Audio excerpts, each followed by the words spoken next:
بسم اللہ الرحمن الرحیم۔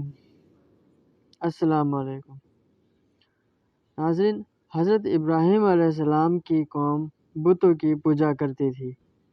انہوں نے ایک بڑا بت خانہ بنایا ہوا تھا جس میں بہت سے بت رکھے ہوئے تھے۔ قوم بڑے احترام سے ان بتوں کی پوجا کرتی تھی۔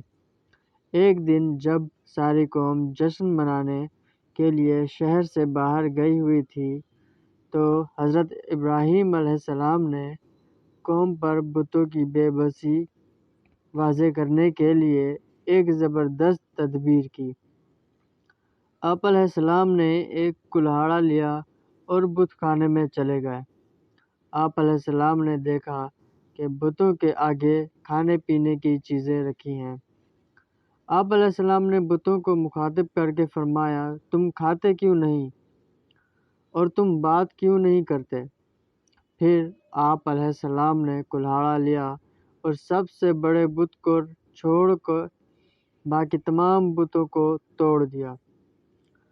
حضرت ابراہیم علیہ السلام نے اسے بالکل صحیح سلامت چھوڑ دیا اور کلہاڑا بھی اس کے کندھے پر رکھ دیا۔ جب قوم جشن منا کر واپس آئی اور انہوں نے اپنے بتوں کا یہ حال دیکھا تو انہوں نے غصے سے پوچھا کہ کس نے ہمارے بتوں کے ساتھ یہ سلوک کیا ہے؟ لوگوں نے کہا، ایک نوجوان ہے جس کا نام ابراہیم ہے، وہ ہمارے بتوں کے خلاف باتیں کرتا ہے، ضرور یہ اسی کا کام ہے۔ انہوں نے حضرت ابراہیم علیہ السلام کو سب لوگوں کے سامنے بلایا اور پوچھا کہ کیا تم نے ان بتوں کا یہ حال کیا ہے؟ حضرت ابراہیم علیہ السلام نے فرمایا کہ اس بڑے بت نے کیا ہوگا، اسی کے کندھے پر کلہاڑا بھی رکھا ہے، یا پھر ان بتوں سے پوچھو کہ ان کے ساتھ یہ کس نے کیا ہے۔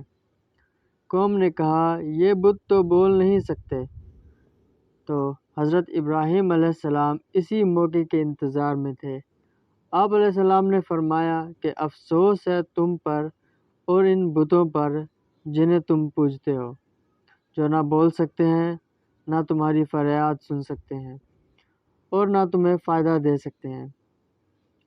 قوم کو بتوں کی بے بسی کا احساس تو ہو گیا، لیکن انہوں نے پھر بھی یہی طے کیا کہ انہیں اپنے بتوں کی طرف داری ہی کرنی ہے۔